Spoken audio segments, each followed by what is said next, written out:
Le résumé est toutes les solutions possibles d'une équation du second degré en passant par le discriminant delta. Si on a une équation du second degré de la forme ax au carré plus bx plus c égale à 0, on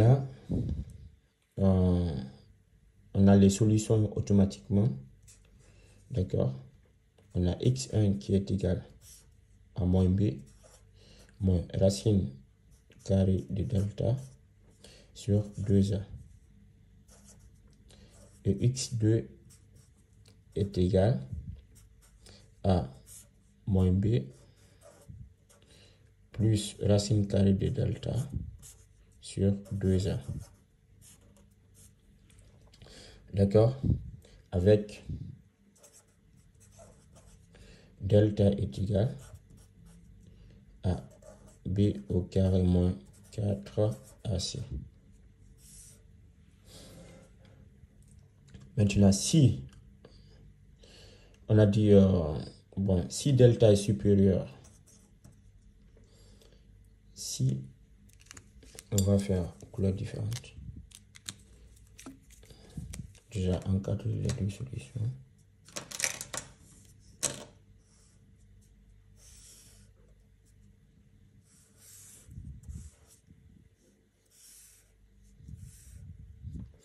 Maintenant, si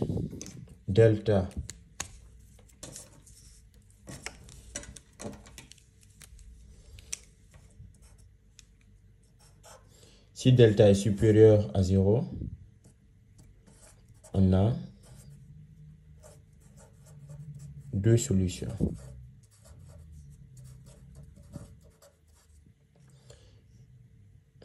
Si delta est égal à 0, on a une seule solution. Là, on a deux solutions, x1 et x2. Et là, on a une seule solution, x1 égale à x2. D'accord?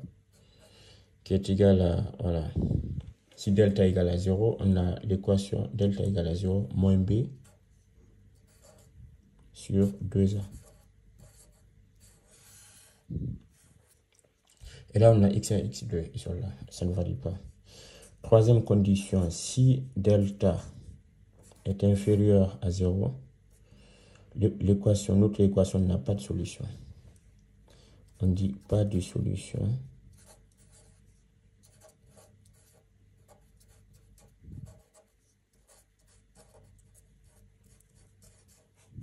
De R. Condition particulière. Là, on va parler d'autre chose. Condition. On a deux conditions particulières qu'on a vues tout à l'heure.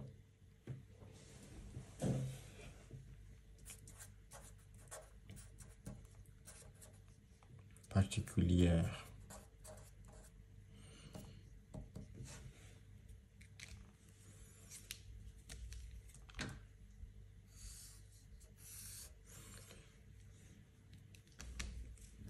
Les deux conditions particulières, on a dit c'est quoi? Si on constate que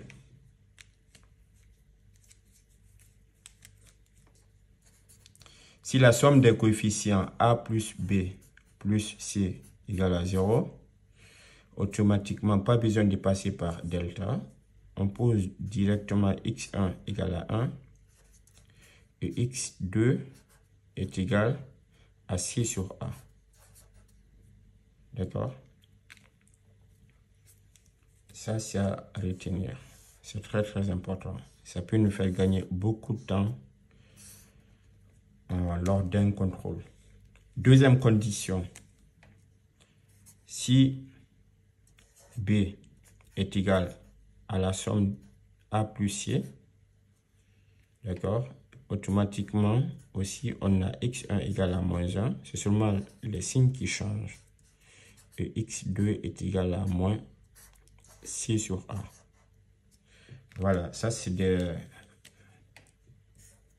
conditions à retenir pour résoudre une équation du second degré. Pas besoin de faire tous les calculs. Hein. On te donne une équation du second degré de la forme ax carré plus bx plus c égale à 0. Première chose, tu vérifies, est-ce que la somme des coefficients est nulle? Si tel est le cas, directement, tu as la première solution qui est égale à 1 et la seconde solution égale à c sur a. Et si la deuxième condition particulière, c'est-à-dire b est égal à, si b est égal à a plus c, on aura x1 égale à moins 1 et x2 égale à moins c sur a. Ça, c'est les deux premières conditions qu'il faut vérifier avant de passer à autre chose. Si les deux conditions ne sont pas remplies, alors, dans ce cas, on passe par delta. On calcule delta. Delta est égal à b carré moins 4ac. On prend la racine carrée de delta. Et comme ça, si delta est supérieur à 0, on a deux solutions distinctes, x1 et x2. Comme ça, dans ce cas, on calcule x1 et x2. Maintenant, si on constate que delta égale à 0, on a une et seule solution, c'est-à-dire x1 égale à x2 qui est égal à moins b sur 2a, puisque delta égale à 0. Et si delta est inférieur à 0, là, on dit tout simplement, cette équation n'admet pas de solution dans R. Et j'espère que, voilà, là on est à la fin de la vidéo. J'espère que cette vidéo vous sera utile dans vos cours et dans vos différents examens. On va s'arrêter là aujourd'hui et je vous souhaite un bon week-end et à la prochaine.